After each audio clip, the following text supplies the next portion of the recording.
Detroit wasn't the only city in Michigan with a dictatorial emergency management system put into place in the wake of a financial crisis. Benton Harbor faced the same fate when emergency manager Joseph Harris halted the local government's powers in 2010. But the wave of privatization happening in Benton Harbor didn't sit well with residents, including prominent Reverend Edward Pinkney. And when Pinkney started a recall petition for Benton Harbor Mayor James Hightower, he upset many higher-ups and was subsequently charged with felony election fraud. The 66-year-old Reverend now sits in a jail cell, facing up to 10 years behind bars.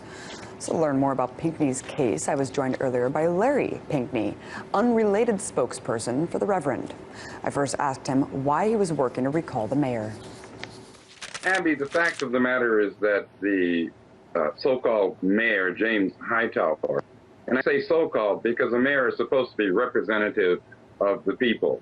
And this mayor, James Hightower, is anything but a representative of the people. He's in fact a proxy of Whirlpool Corporation. And of course, Whirlpool Corporation is headquartered in the township of Benton Harbor. Break down exactly how much influence this corporation has in Benton Harbor and how exactly Hightower is protecting its interests. What James Hightower has done is he is bringing in to Benton Harbor, corporations such as the PGA, you know, the big golf tournament, and the land that is being used for this quote-unquote golf tournament is land that has literally been taken from the people of the township of Benton Harbor. Now that, we say, is outrageous. Meanwhile, James Hightower, instead of standing up like he should as a representative of the people, just goes right along with the program. Since the altering of a petition is a misdemeanor offense, why do you think the Reverend was charged with a felony along with other trumped-up charges? He was charged with, first of all, I want to make this clear. Reverend Pinkney did not change anything. He did not change dates on petitions. He did not change anything. But let's assume, for the sake of argument, that he did. Your point is well made and well taken. Why indeed was he charged with felony charges? And the answer to your question is because he is being pursued politically. He has been, for over 2 decades now, a thorn in the side of Whirlpool Corporation and its lackeys. I have no other word, no other adjective that describes what these people are, other than lackeys. That's what they are. They're lackeys proxies. So naturally, they were going to charge him with the harshest offenses that they possibly could. But beyond that, let's understand that Reverend Pinkney was told by the mayor that he would regret having been involved in the recall movement. And I dare James Hightower, the mayor, to say he did not, because I have heard the recording of the conversation. I have heard Hightower said to other people who were directly involved in the constitutional recall of him, okay? And people, and let me also be clear about this. This is not a, quote, racial, I hate that word. It's not a, quote, color issue. James Hightower is biologically black. So, you know, lackeys come in all forms, colors, shapes, etc.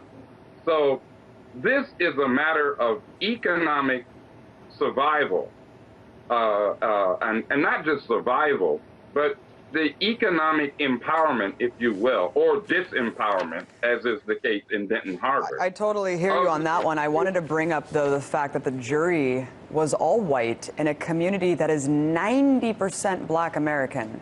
I mean, how is that even possible, and what else was problematic about the trial? Well, the estimates, it is between 90 to 96% African American or Black American. You're absolutely correct, Abby. Absolutely correct. How one could end up with an all-white jury is beyond insane. Now, the court tried to justify it by saying, oh, well, our jury pool came from primarily the adjacent town, the predominantly white town, which is across the river, called St. Joseph. And of course, our reply is, excuse me, Reverend Edward Pinkney comes from the overwhelmingly over 90% population, Black population in the township of Benton Harbor.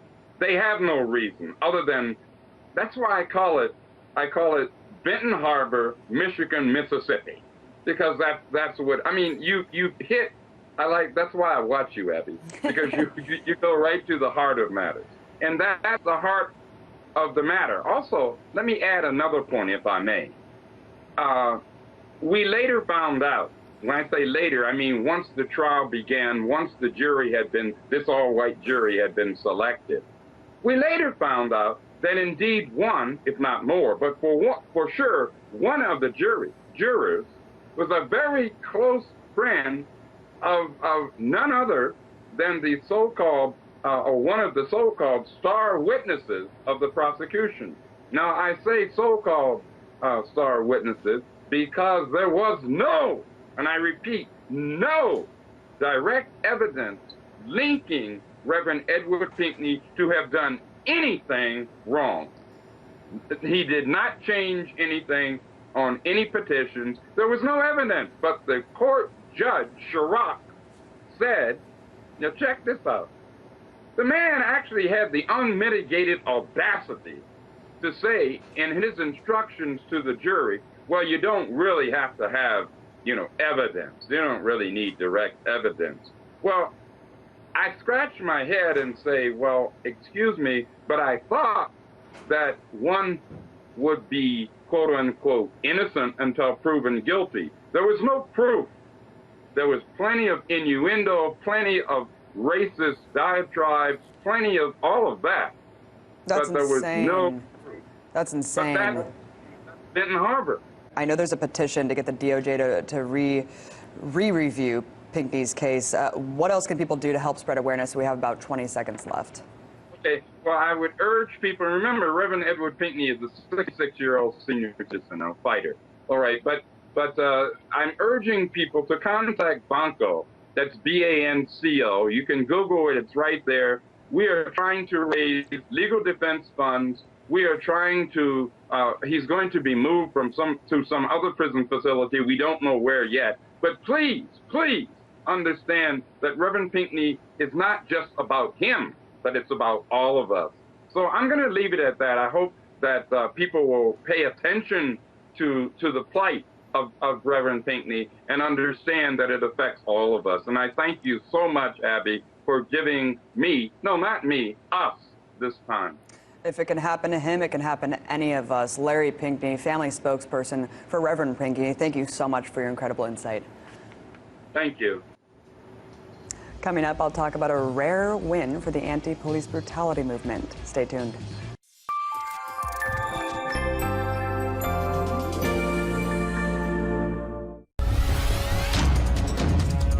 For them, there are no citizens or foreigners, allies or enemies.